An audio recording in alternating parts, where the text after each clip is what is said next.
예수는 충분합니다. 그 이상 구하지 마시고. 저는 2001년도 1월 1일날 자동차를 운전하다가 큰 사고를 당했었어요. 2001년도 1월 1일이니까 그 전날에는 송구영신 예배 드리잖아요. 송구영신 예배 드리고 교인들이 한 250명 나오니까 전부 다 일일이 다 안수하고 신년 축복 안수하고 집에 들어가서 한 3시 정도 자서 한 7시, 8시 정도 일어났을 거예요. 이렇게 일어나고 1월 1일 이제 신점이니까 저희 처갓집이 홍성이었거든. 그러니까 점심 해놓을 테니까 밥 먹으러 오라고. 그래서 이제 세수하고 정리하고 홍성으로 가는 길이었어요. 저하고 우리 집사람 아내하고 지금 세종 을den동산교에서 부목사하는 우리 큰아들, 둘째 아들 공사학번 조정희 목사, 우리 두 아들들은 전부 다 여러분처럼 무건 신학을 했어요. 그래서 저는 7호학번, 우리 큰아들은 공학번, 작은 아들은 공사학번. 학교 다닐 때 형제장학금도 받더라고. 예, 같은 신학교 다니면서 같이 재학을 하니까 형제장학금 조금 주더라. 한 20만원 주던가. 더 많이 줬으면 좋겠는데 아니 지금 제가 7호학번 다니고 두 아들들을 제가 다 여기 보냈어요. 공주니까 또 여기에서 집에서 통학하면서 잘 다니라 이렇게 해서 보냈는데 그날 교통사고를 당했거든요. 날씨가 좋았는데 산을 모퉁이 돌아서 가다가 보니까 쫙 빙판이 쫙 있어가지고서 그때 소나타 3 타고서 쭉 가는데 탁 나타나서 모퉁이 돌자마자 브레이크를 잡았어요. 브레이크 안 잡은 사람 없어요. 다 잡지. 예, 브레이크를 딱 잡으니까 빙판에서 브레이크를 잡으니까 잔머리가 탁 돌더니 엉뚱한 데로 막 가더라고요. 그런데 순간적으로 브레이크를 놔야 되는데 놔지지가 않아. 더 깊게 잡아지지. 여러분들 사고 당해보세요.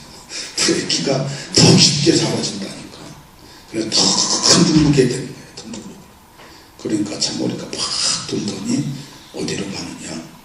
길 따라가지 아니하고 저쪽 산 밑에 쪽으로 쫙 돌더니 그냥 산을 부딪혔으면 그랬을 텐데 산에서 이제 산물이 이렇게 나오면 수로를 만들어 놓잖아요. 수로를 만들어 놓으면 조금 이제 수로에 높이가 있으면 또 콘크리트로 해가지고 배수로를 만들어 놓죠. 그 배수로 콘크리트에다가 차 본네트 앞을 팍 박은 거예요. 팍 박으니까 의식이 없어지고 정신이 나간 거예요.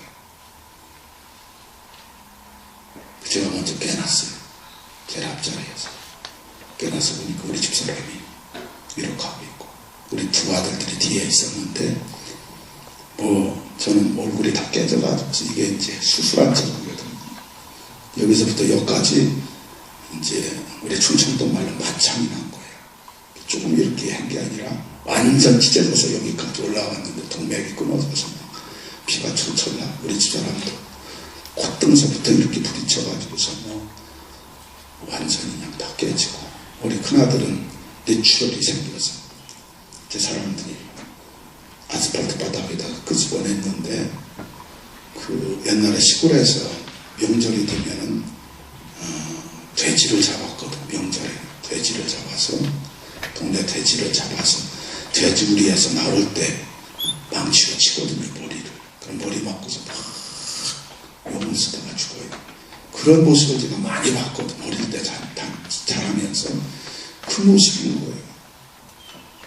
머리 충격을 받아서 뇌출혈이 생겨서 끄집어냈는데 막 머리를 막 흔들면서 그러는데 얼마 흔들다가 중단되면 죽는 거예요. 중단되면. 자, 그 아들이 그러는데 아버지가 그 모습을 보니까 죽을 것 같더라. 내가 금방 119가 왔다. 119가 와가지고서 이제 여산 신양에서 홍성 넘어가는 그 아스팔트 길에서 사고가 났는데 119가 와가지고서 저는 이제 여산 신뢰원에 조금 중형 병원이 있는데 거기 가서 동맥 끊어진 것을 막아주니까 살 것 같더라. 누워서 가는데 그 구급대원들이 피를 삼키면 안 된다. 근데 누워서 가는데 뭐 동맥이 끊어졌는데 피가 푹푹 나오죠. 그럼 또 숨을 쉬어야 되니까 계속해서 마시는 거예요. 그러면서 제가 그때 누워서 하나님 앞에 기도할 때 하나님, 제가 그때 45살이었어요. 15년 전이니까. 하나님, 제가 45살인데 목회 조금 더 해야 될 것 같습니다. 그리고 제 아들이 그때 신학교 여러분들처럼 대학 신학부 2학년이었어요. 군대 가기 전에 1학년 마치고. 그러니까 제 아들, 큰아들 목회시키려고 이렇게 신학대학에 보냈는데 좀 살려달라고. 걔도 좀 목회할 수 있도록 해달라고. 누워서 실려가면서 간절히 기도를 했는데 어떻든지 저희 아들은 열흘 동안 의식이 없었어요. 그러고 나서. 그래서 연세대학교 세브란스 병원 거기 통해서 또 독립문 옆에 세란병원이라고 있더라. 거기에서 좀 뇌출혈로 그렇게 했는데 열흘 동안 의식이 없었는데 약물 치료도 잘 됐어요. 할렐루야. 그래서 깨어나고 뭐 잘 졸업하고 여러분들처럼 보건대학교 신학대학은 잘 졸업하고 지금은 이제 부목사로 목회를 잘하고 있어요. 예. 그래서 이제 그때도 제가 생각하듯이 야, 죽음이라고 하는 것은 바로 우리 곁에 있다. 저는 목회 37년 하면서 계속해서 장례 많이 치르고 있고 병자들 우민하고 사고 나면 쫓아가서 그래서 기도해주고 위로해주고 등 두드려주고 그렇게 했는데 그게 이제 제 입장이 되니까 그때는 어떤 면에서는 막 건성을 했잖아요. 예, 누가 입원했다면 때로는 실증나. 그렇게 자주 입원해. 그러면서 푸념도 하고 그랬는데 정말 내가 다치고 내가 사고 나고 보니까 정말 주님 마음 가지고 찾아가게 되더라니까요. 그래서 저는 이만큼 찢어지고 또 이마도 이만큼 나갔는데 전부 다 이거 백전의 수술자리거든요. 우리 집사람은 5달 동안 입원을 했었고 그래서 손목뼈 그 다음에 보니까 이 여자들 무슨 뼈야? 금방 생각 안 나요. 거기 또 콧잔들도 찢어져 가지고 뒷살대다가 이렇게 붙였어요. 그 지금도 표시가 나고 엉망이었었죠. 또 우리 큰아들은 열흘 동안 의식이 없는데 깨어나서 참 그렇게 잘 됐고 적게 다친 아들이 이제 우리 둘째 아들이었어요. 근데 참 하나님의 은혜로 아무 휴증이 없이 지금 목회 잘하고 있습니다. 어떤 버스 운전기사가 한겨울에 눈이 온 이 차키를 운전을 하다가 차가 멈춘 거예요. 이렇게 당연히 운전기사 버스기사가 내려가서 이게 왜 잘못됐는가 이러면서 점검을 하는데 눈 기울여서 차가 서 있는데 점검을 하는 중에 버스 안에 20명의 승객이 타고 있는데 그 버스가 움직이기 시작을 하는 거예요. 그러니까 버스 안에 있는 승객 20명이 기사는 내려가서 버스가 고장나서 멈춰 서 있어서 그거를 점검한다고 내려갔는데 버스가 움직이니까 난리가 났거든요. 어떻게 할 수가 없는 거예요. 그러니까 막 쩌쩌매로 소리 지르고 막 이 어떻게 된 거느냐 우리 다 죽었다 막 그러면서 막 혼란 속에 있는데 한 몇 초 후에 미끄러져 내려가던 버스가 딱 쓴 거예요. 서가지고서 버스 승객들 내려가서 보니까 이 버스 기사가 버스가 고장나서 점검하러 밑으로 갔다가 버스가 움직이니까 버스가 못 내려가게 옆에는 밭이고 저쪽에는 강물인데 버스가 강물 쪽으로 슬슬슬슬 미끄러져 내려가는 거예요. 그러니까 이 버스 기사가 온몸을 다해가지고서 버스 바퀴가 이쪽으로 미끄러 가니까 몸으로 받친 거예요. 몸으로 받치면서 그 버스 운전기사는 완전히 바퀴에 깔려가지고서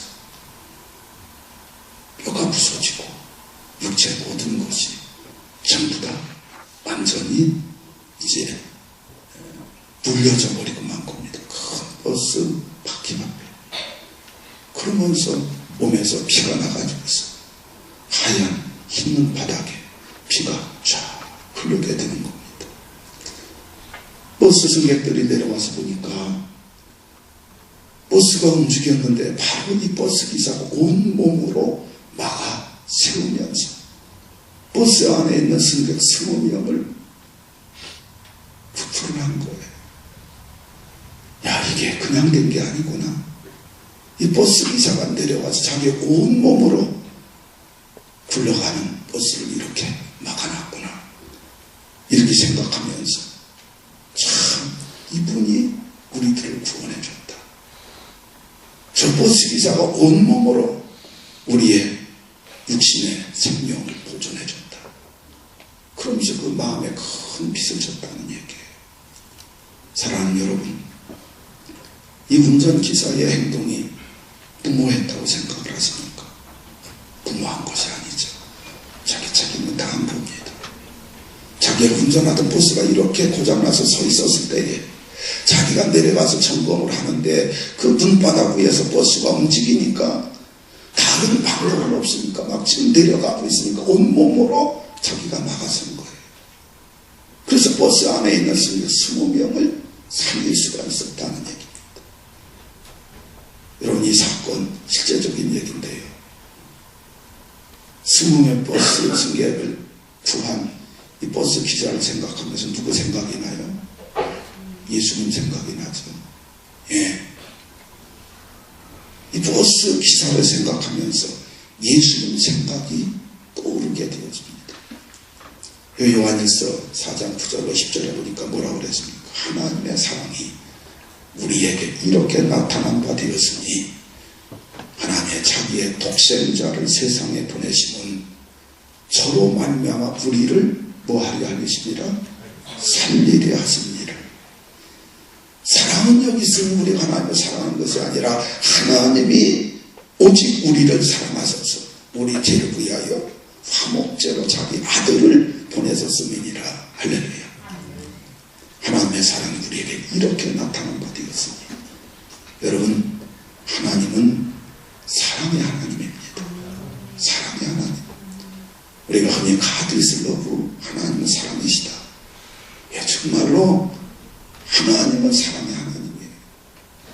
아담과 하와가 에덴 동네에서 범죄하고 나서부터 그때서부터 하나님은 범죄한 우리 인간들을 사랑하셔서 독생자 그리스도 예수를 준비하시고 있었지 않았습니까? 그죠? 예, 여자의 몸으로 태어날 예수 그리스도를 준비하고 있었어요. 그만한 거. 그러니까 하나님의 사랑이 우리에게 이렇게 나타난 바 되었으니 하나님께서 자기의 독생자를 우리에게 보내주셨다. 여러분, 하나님의 독생자예요. 예수님은. 우리가 사도신경에서 뭐라고 고백을 합니까? 전능하사 천지를 만드신 하나님을 내가 믿사오고 우리 주 예수 그리스도를 내가 믿사오니, 하나님의 아들 우리 주 예수 그리스도를 믿사오니, 이렇게 우리가 고백을 하죠. 거기 보면은 사도신경에서는 이제 그의 아들 우리 주 예수 그리스도를 믿사오니 이렇게 말하고 있습니다. 그의 아들, 그의 아들. 네, 여러분, 의 아들 독생자 어디에 더 의미가 깊어요? 의 아들입니까? 독생자입니까? 독생자예요. 그죠? 요한복음 3장 11절 하나님이 세상을 이처럼 사랑하사 자기 독생자를 우리에게 주셨으니 이는 저로 말미암아 멸망하지 않고 영생을 얻게 하려 하심이니라. 예, 하나님께서 우리에게 보내신 독생자. 그렇기 때문에 여러분, 하나님은 우리의 사랑의 하나님이신 것을 믿으시기 바랍니다. 그 하나님이시니까, 사랑의 하나님이시니까 그 독생자를 우리에게 보내신 거예요. 자기가 독생자가 되시어서 우리 가운데 오셨다니까. 왜 오신 거예요? 우리를 살리시려고. 할렐루야. 예, 하나님은 우리를 살리시는 분이에요. 살리시는 분. 아담과 하와가 죄를 지니까 찾아온 것이 바로 뭡니까? 저주와 심판과 멸망과 지옥이었습니다. 낙원을 잊어버리고 말았습니다. 쫓겨나버리고 말았습니다. 낙원을 잊어버리고 말았다라고 하는 것은 심판과 저주거든. 하나님은 우리를 살리시려 하시니라. 하나님은 우리를 살리시는 분을 줄로 믿습니다. 그래서 그의 독생자 그리스도 예수를 우리의 죄를 위하여 화목제로 보내셨습니다. 여러분, 우리가 죄 가운데 있었거든요. 또 우리가 여전히 죄 가운데 있으면은 그 죄의 삭은 뭡니까? 죄의 삭은 사망이에요. 사망이 뭡니까? 저주와 심판과 멸망과 지옥입니다. 지옥은 현명한 형벌이 있는 것입니다. 저는 죄인들에게 얘기합니다. 육신을 가지고 몇십 년 행복하게만 살려고 하잖아요. 육신은 잠깐이에요. 그죠? 저도 75년도에 보건대학 신학과에 처음 들어와서 신학이라고 하는 학문을 접하면서 목회에 대한 꿈을 꿨는데 벌써 40년이 지났어요. 그죠? 75년, 지금 2015년, 40년 됐어요. 우리 원장님이 얘기하신 것처럼 우리 박 총장은 정말로 가까운 친구거든요. 4년 동안 고박같이 공부를 했어요. 그때는 40명밖에 안 뽑았으니까 4년 동안 늘 같은 교실에서 공부하고 노거나 성어나 지금도 개인적으로는 노거나 성어나 벌써 40년이 지났고요. 저도 이제 손자 3명을 거느리고 있어요. 그래봐도 자, 세월 빠르더라.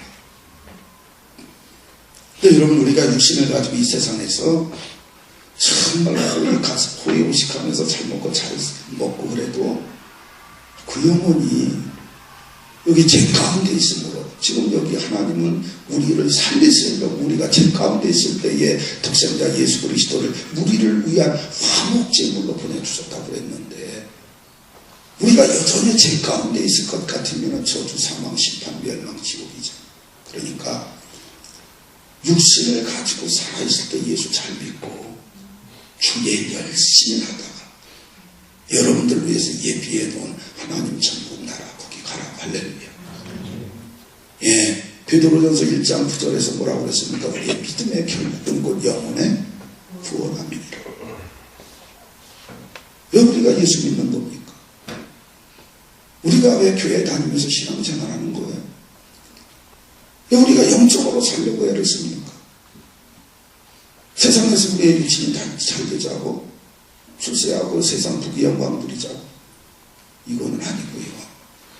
우리의 믿음의 결국은 영혼의 구원함이니라. 영혼 구원 받는다는 것이 바로 뭡니까? 주께서 우리들을 위해서 예비해 놓으신 하늘에 있는 썩지 아니하고 새하지 아니하고 더럽지 아니한 하늘의 영원한 기업을 우리가 받으려고. 그러니까 우리가 육신을 가지고 이 땅에서 예수님 앞에서 어떻게 살았느냐 하는 것은 평생 쫓아다닌다니까. 보세요. 우리가 육신을 가지고 이 땅을 살아갈 때에 예수를 안 믿었어요.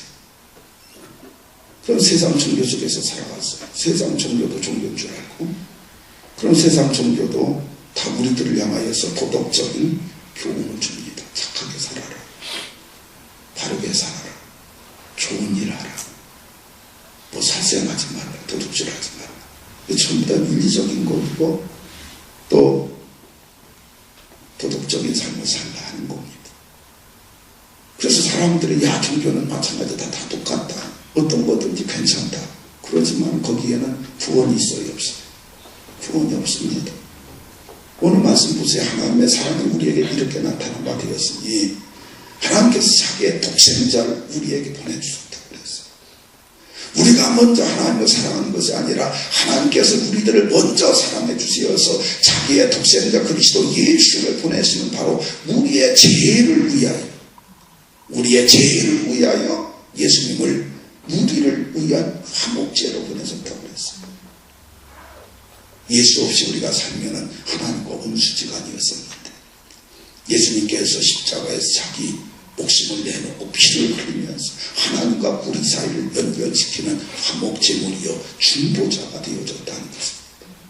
그러니까 우리가 세상에서 예수 없이 살면은 한 가지도 좋고 괜찮은 것 같지만은, 그러나 이것이 우리가 육신의 호흡이 있는 동안에 우리가 예수 있이 살았느냐 없이 살았느냐는 영원히 끝까지 계속 간다니까.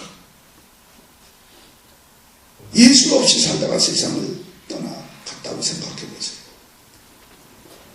그런 그 죄값이 저지심판 멸망지옥으로 인해서 그 지옥에서 영영이 영벌당하는 거예요.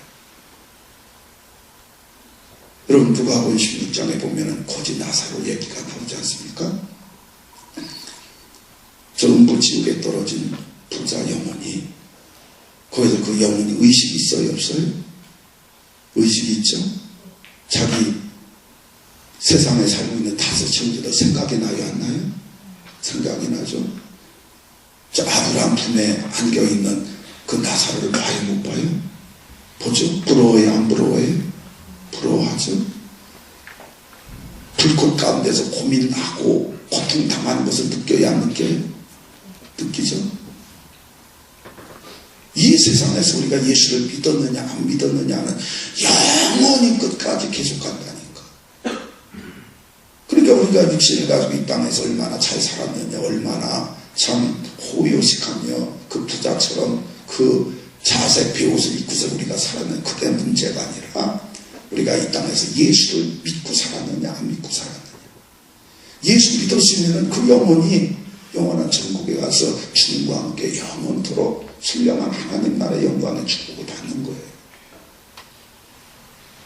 그래서 여러분, 우리가 하나님의 나라 그 일을 구하면은 우리 하나님이 살아계신 분이시고 만복의 복이 되시고 모든 주권을 가지고 우리 인생 삶을 주관하시는 분이시기 때문에 우리에게 필요한 것을 채워주시고 공급해 주시지만은, 그러나 가장 중요한 것은 바로 뭐느냐, 우리가 예수 그리스도 안에 거함으로 우리는 영혼의 복을 받는 것, 구원 받는 것, 저 하늘에 있는 영원한 기업을 내가 받는 것, 여기에 우리가 초점을 맞추고 여기에 우리의 삶의 목표를 두고서 우리는 정말로 거기를 집중하실 수 있는 여러분들이 되실 수 있기를 바랍니다.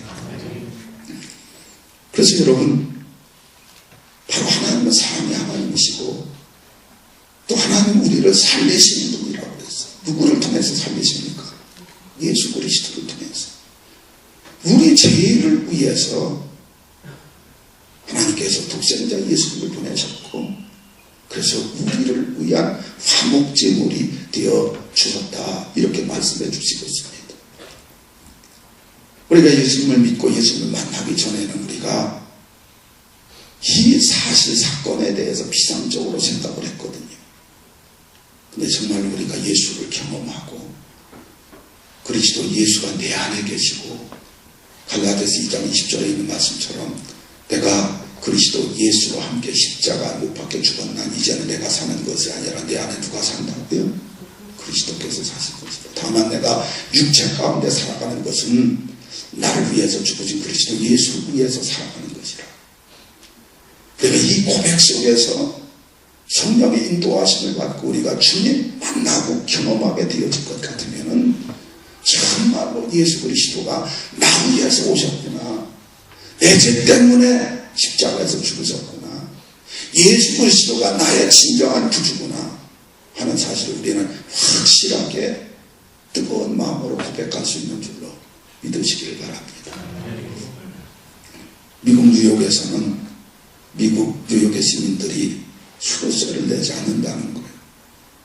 그래서 외국 사람들이 뉴욕에 와서 살 때에 그 내막을 모르는 사람들은 물을 많이 쓰는데 수도세를 안 내니까 당황을 한다는 거예요.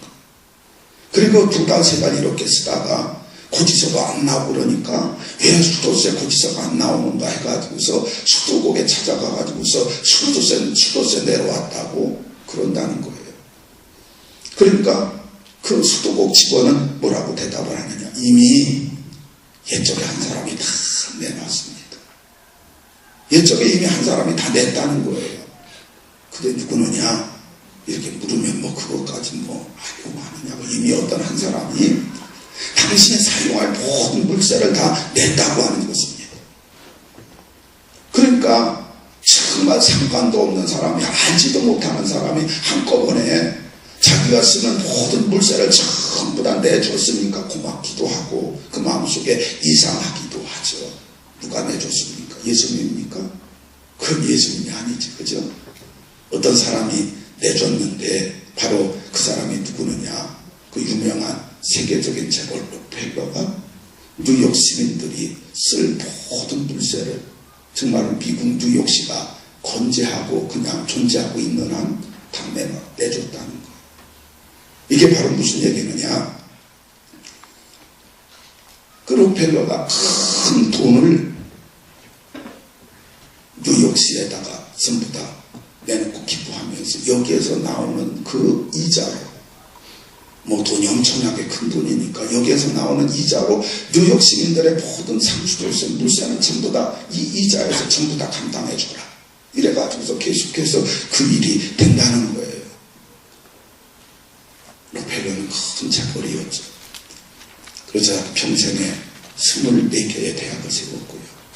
그리고 4,928개의 교회를 세워줬다는 겁니다. 그리고 말씀드린 것처럼 뉴욕 시민들의 모든 물세를 자기가 다 담당해서 거저 쓸 수 있도록 만들어준 겁니다. 여러분, 그것도 정말 감사한 거예요. 그렇죠? 근데 여러분 생각해 보세요. 우리 예수님께서 우리의 집값을 일괄적으로 통째로 전부 다 계산해 줬다니까. 할렐루야.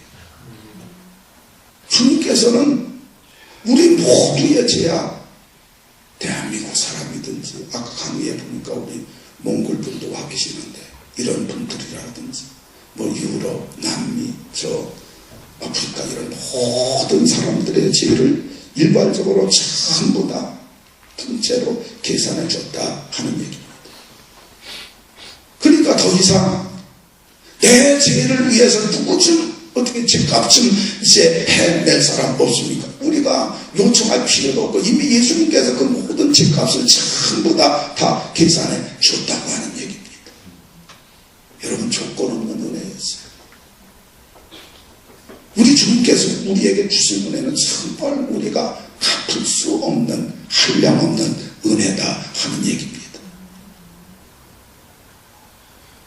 예수 그리스도는 우리의 죄값을 담당하시면서 오늘 있는 말씀처럼 하나님과 우리 사이에 화목제물이 되어주시고 예수 보혈을 통해서 하나님께로 갈 수 있는 가 되어주신 줄로 믿습니다. 그렇기 때문에 저는 늘 말씀드리기를 예수밖에 없다. 예수님이면 충분하다. 할렐루야. 예수님이면 충분합니다. 뭐 다른 것은 구해요. 뭐 다른 어떤 것을 우리가 더 찾습니까? 예수님은 충분한데, 저는 1956년 8월 25일 생입니다. 음력으로. 그런데 우리 어머니가 저를 낳아주실 때 피를 흘렸겠어요? 안 흘렸겠어요?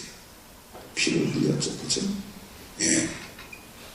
옛날에는 다 집에서 낳았죠. 그러니까 얼마나 고생하면서 산고의 고통을 치르면서 피를 흘리면서 낳아줬겠습니까? 근데 저는 그 어머니 뱃속에서 제가 나올 때에 그 어머니가 그토록 고생하고 아파하고 피 흘리고 하는 것을 깨닫지도 못하고 알지도 못하거든요. 왜? 너무 어리고 핏덩어리였고 그렇기 때문에 기억하지 못해. 그러나 저희 어머니가 얘기를 해주거든. 내 생일은 1956년 8월 25일 생일이다. 예. 그리고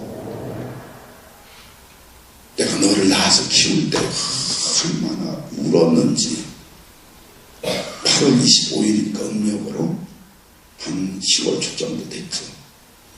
그때 이제 뭐 별로 반찬도 없고 먹을 것도 없고 그러니까 그저 앞밭에 있는 채송이 원 이런 것을 이제 뜯어다가 벼다가 뭐 열무김치도 담고 뭐도 하고 그럴 때에 쓰러지지 않으려고 막 울고 막 그래가지고서 그렇게 채소가 무성하게 자라도 김치 같은 것을 담아 먹지 못했다는 거예요.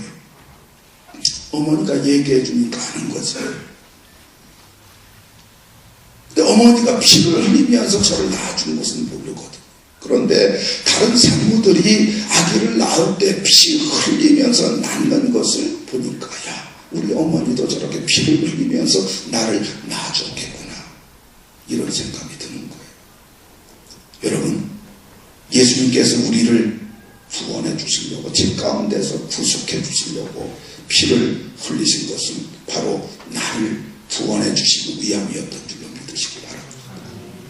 하나님께서 말씀해 주시고 계세요.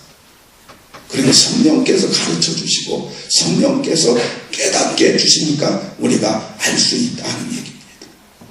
로마서 5장 8절에서 말씀해 주시고 있죠. 우리가 아직 죄인 되었을 때에 그리스도께서 우리를 위하여 죽으시고 하나님께서 우리에게 대한 자기의 사랑을 확증하셨습니다.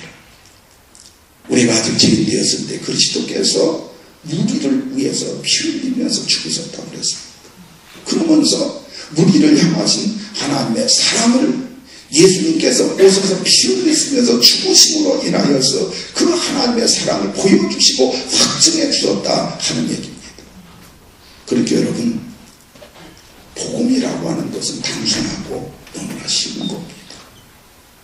복음에 대해서 다지고 복음에 대해서 자꾸만 우리가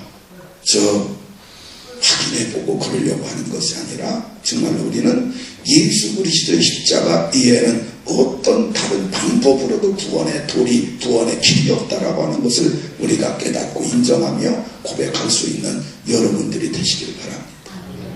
그래서 사도행전 4장 10절에서 베드로 사도가 뭐라 그럽니까? 다른 이로서는 구원을 얻을 수 없나니 천하 인간의 구원받을 만한 다른 이름을 너에게 주실 것이 없느니라고 그랬습니다. 천하 인간의 다른 구원받을 이름을 우리에게 주신 적이 없다고. 다른 이로서는 안 된다는 얘기입니다. 그러니까 여러분들이 오직 예수의 신앙을 가지고 날마다 그리스도 예수 안에서 살아가실 수 있는 여러분들이 되시길 바랍니다. 오직 예수의 신앙. 저희 교회 다니던 사람이 저쪽 서남 쪽에 정안이라고 하는 곳에서 집을 짓고서 들어가서 살았는데 시골로 들어갔어요. 그래서 이제 시골 깊은 곳으로 들어갔으니까 이제 교회만 나오고 이제 그랬어요. 그럼 다시 왔어요. 5월 3일날 주일. 왜 다시 왔느냐 그랬더니 자기 시골 동네 교회 가보니까 목사님이 설교를 하는데 도대체 예수 얘기는 없다는 거예요. 예수 얘기는. 왜 교인들이 교회 와서 예배 드리는 겁니까? 누구 얘기 들으려고? 예수 얘기 들으려고 오는 거잖아요. 그죠? 예수 얘기 말고는 세상에서 들을 때가 얼마나 많이 있는지 몰라요. 지금 마구새 시청에서 하는 그 여러 가지 그 사업, 그리고 저희 교회 옆에 공주대학교가 있는데 공주대학교 사회교육원이 뭐니 뭐 평생교육원이 해가지고서 들을 거 엄청 많거든. 지금 일 없는 사람들도 매일마다 스케줄이 있어요. 오늘은 사회복지관, 오늘은 평생교육원, 이제 오늘은 교회, 전부 다 일정이 다 짜져 있다니까. 근데 우리가 왜 교회 옵니까? 복음 들으려고 오는 거 아니에요. 예수 얘기 들으려고 오는 것 아닙니까? 예수 안에 생명이 있고 예수 안에 구원이 있고 예수를 통하여서 우리가 구원받고 천국 가니까. 그러니까 교회에서는 예수 얘기하면 되는 거예요. 근데 그분이 와서 하는 얘기, 동네 그 교회 가보니까 예배를 드리려고 가보니까 예수는 없다라는 거야. 성경 본문 읽고서 엉뚱한 얘기, 세상 얘기 정말로 마음에 와닿지 않는 그런 얘기만 계속해서 하고 정말로 복음이 없다라는 거, 예수가 없는 거. 그리고 또 공주시내 어떤 교회 가보니까 또 자기하고 맞지 않더라는 거. 그래서 다시 왔다 그래요. 여러분 지금 하나님 앞에 예배 드리면서도 예수가 빠진 설교가 얼마나 많습니까? 죄에 대해서 얘기하지 못하고 심판에 대해서 얘기하지 못하고 또 원수 마귀 귀신에 대해서 얘기하지 못하고 왜 그런 얘기합니까? 왜 지옥 얘기합니까? 나쁘게 무섭게 왜 자꾸 마귀 사탄 귀신 얘기합니까? 근데 복음의 핵심이 그거잖아요. 할렐루야. 요한일서 3장 8절에 하나님의 아들이 우리 가운데 오신 것은 누구의 일을 위하려고? 마귀의 일을 위하려고. 하나님의 아들이 우리 가운데 오신 것은 마귀의 일을 위하려고. 마귀의 일이 뭡니까? 우리들을 죄짓게 만들고 그래서 저주받고 그 다음에 심판받고 멸망받게 해가지고서 지옥 가게 하는 것은 마귀의 일이니까 그거 차단하기 위해서 거기에서 구원해 주시려고 하나님의 아들 예수님이 오셨다는 것 아닙니까?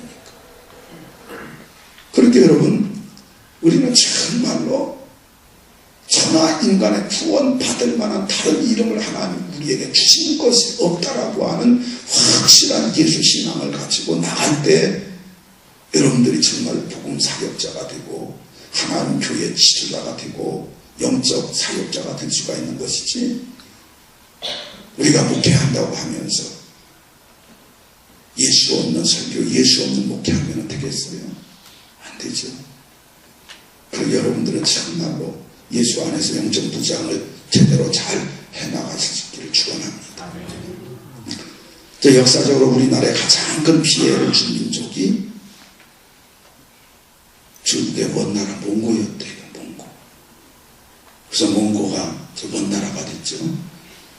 그 사람들이 옛날 고려시대 때에 우리나라를 침략을 했는데 100여 년 동안 고려시대 때 저항을 하면서 버텼는데 그러나 끝내는 항복을 하고 말았죠. 그런데 원나라가 우리나라를 지배하면서 우리나라를 끌고 갈 때에 그때부터 뭐가 생겼는가 하니 환양년이라고 하는 그런 이름이 생겨나기 시작을 한 거예요. 무슨 년? 환양년 들어봤어요? 저 환양년 같으니라 이런 얘기 하거든요. 환양년. 환양년이라고 하는 얘기가 뭐예요? 저 여자가 아주 행실이 못됐고 또 정조 밝고 죄에 묻들고 아주 자기 마음대로 그렇게 음란하게 사는 여자를 환양년이라고 몸팔면서 이제 그러지 않습니까? 그런데 원나라가 우리나라를 침략해서 다스릴 때에 고려에서는 원나라에다가 조공을 바친 거예요. 조공을. 그 조공의 내용은 두 가지인데 곡물과 곡녀예요. 곡물. 곡물은 뭐예요? 물건, 곡식 이런 것을 이제 바치는 거. 곡녀는 뭐예요? 젊은 아가씨들을 이제 예쁘고 젊은 아가씨들을 이렇게 선발을 해서 바치는데 1년에 몇 명씩 원나라에다가 바쳤느냐? 500명 내지 1000명을 바쳤다는 거예요. 왜 바친 거예요? 저 원나라의 고위직의 애천 노릇을 하라고. 그러니까 아주 젊고 싱싱한 고려시대의 젊은 여자들을 전부 다 선발을 해가지고서 1년에 500명 내지 1000명을 공녀로 바쳐서 그 원나라의 고위직에 있는 사람들 애천 노릇을 하다가 10년, 20년 동안 그 일을 하게끔 하다가 이제는 나이가 들고 또 이제는 미모도 사라지고 그렇게 되어질 것 같으면 이제 너희들 더 이상 쓸모없다. 더 이상 있을 필요 없다. 해가지고서 다시금 우리나라로 보내준 거예요. 그래서 우리나라, 그 사람들이 우리나라로 다시 돌아올 때에 그 사람들의 이름을 붙인 것이 바로 뭐예요? 환향년. 환은 뭐예요? 돌아올 환자. 향은 뭐예요? 시골 향자. 년은 계집년자. 다시 자기 살던 고향으로 돌아온 사람들 환향여라고 그랬는데 우리가 쉽게 얘기해서 뭐라고 하는 거예요? 그냥 환양년이라고 하는 거예요. 환양년. 그러니까 그 젊은 시절에 원나라를 팔려가지고 다 몸 망가지고 그저 정말로 큰 고생하면서 그 몸과 마음이 다 지킬 대로 지키고 불결해진 상태 속에서 이렇게 돌아왔는데 역사에 정말 희생 제물이죠.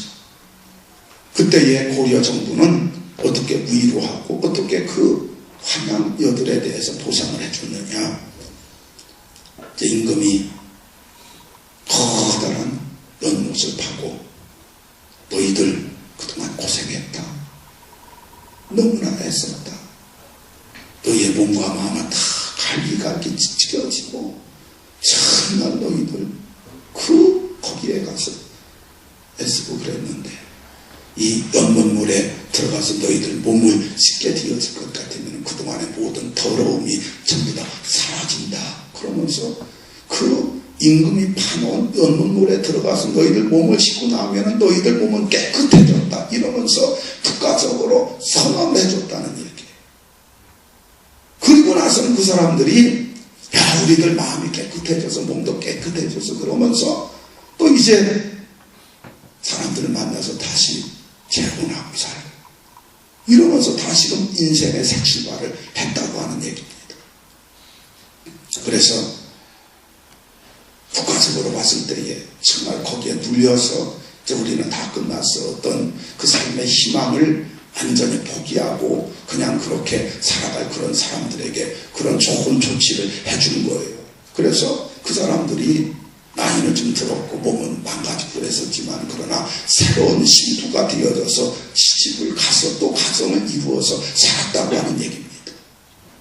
사랑하는 여러분, 세상에서 정조를 다 잃고 죄로 물들고 악으로 찢겨졌다 할지라도 오늘 여기 말씀 봐보세요. 하나님은 사랑이신지라 바로 우리의 죄를 위해서 하나님께서 독생자 그리스도 예수를 우리를 위한 화목제로 보내주셨다는 거예요. 그러니까 세상의 그 환양년보다도 더 죄 가운데서 살면서 몸과 마음이 망가지고 완전히 죄의 종로로 타며 살았다 할지라도 고려 임금이 큰 연못을 파놓고서 너희들 여기 들어갔다 나오면 너희들 몸이 깨끗해진다. 그리고 너희들 좋은 사람 만나서 다시금 새로운 인생을 살아가라. 그러면서 그 길을 열어줬다는 것과 마찬가지로 우리가 어떤 죄를 가지고 있다 할지라도 우리의 죄가 주홍 같다 할지라도 진홍 같다 할지라도 바울 사도가 얘기한 것처럼 죄인 중에 괴수라 할지라도 주님께서 우리들을 위해서 예비해 놓으신 그 보혈탕 속에 들어가서 예수의 보혈 속에 우리의 심령과 몸이 거기에 들어가서 그 예수의 보혈 아래서 우리가 다 씻겨지게 되어질 것 같으면은 신랑 예수의 새 신부가 되는 줄로 믿으시길 바랍니다. 신랑 되시는 예수님의 새 신부가 될 수가 있는 거예요. 저도 마찬가지죠. 제가 완전한 의인이기 때문에 이렇게 설교하고 여러분 앞에 서는 것은 아닙니다. 여전히 죄인이에요. 여전히 죄인이지만은 그러나 내 영적 상태를 보면서 깨닫고 고백하고 회개하고 우리 하나님 나라 갈 때까지 우리의 회개는 계속되어야 되는 겁니다. 베드로가 제자들의 발을 씻겨준다고 그럴 때에 베드로가 깜짝 놀라서 어찌 당신이 내 발을 씻겨줍니까? 절대로 못 씁니다. 그랬을 때에 예수님께서 뭐라고 그랬습니까? 내가 너희들 발을 씻어줘야 나와 상관이 있다. 이 얘기를 베드로가 듣고서 깜짝 놀라서 그러면은 내 발뿐만 아니라 온 몸을 씻겨주세요. 그랬을 때에 예수님께서 뭐라고 그랬습니까? 이미 너희들의 몸은 깨끗하게 씻어줬다. 그러나 너희들의 더러워진 발만 씻으면 된다. 할렐루야. 이미 우리가 예수 믿어서 우리가 죄인인 것을 고백하면서 주님의 보혈 아래로 갔을 것 같으면 우리는 이미 깨끗해졌습니다. 그러나 우리의 몸과 마음과 생활로 죄 짓는 부분들이 많이 있지 않습니까? 그때마다 회개하면서 우리의 더러워진 마음과 생각과 발과 손을 씻어낼 것 같으면 우리는 그리스도 예수 안에서 날마다 새로운 피조물로 주님을 향하여 나갈 수 있는 줄로 믿습니다. 그래서 여러분 오늘 여기 말씀 그대로 하나님은 사랑의 하나님입니다. 그 하나님은 우리를 살리시는 분이다. 왜 우리가 죽었느냐? 죄 가운데 있으므로 우리가 죽어 있었다. 그런데 우리를 죄 가운데서 있을 때에 하나님께서 우리들을 살려주시려고 자기의 독생자 그리스도 예수를 보내주시었고 그 그리스도 예수가 우리를 위해서 화목제물이 되어주시었다. 여러분 이것만 생각해도 우리의 가슴이 울렁대고 우리의 가슴이 뜨거워지지 않습니까? 예수 십자가의 보혈로 죄 있으심을 받고 구원 받았음을 감사하게 생각하소. 여러분 평생 주님의 보혈을 지나 날마다 우리 하나님께로 나가실 수 있는 여러분들이 되시길 바랍니다. 그래서 영적 삶의 승리자가 되시고, 여러분 모두 다가 신령한 고지가 저기 있는데 그 신령한 고지를 우리가 점령해야 되는 것 아닙니까? 꼭 점령하시면서 이 시대에 좋은 우리 한국교회 지도자, 특별히 우리 강리교회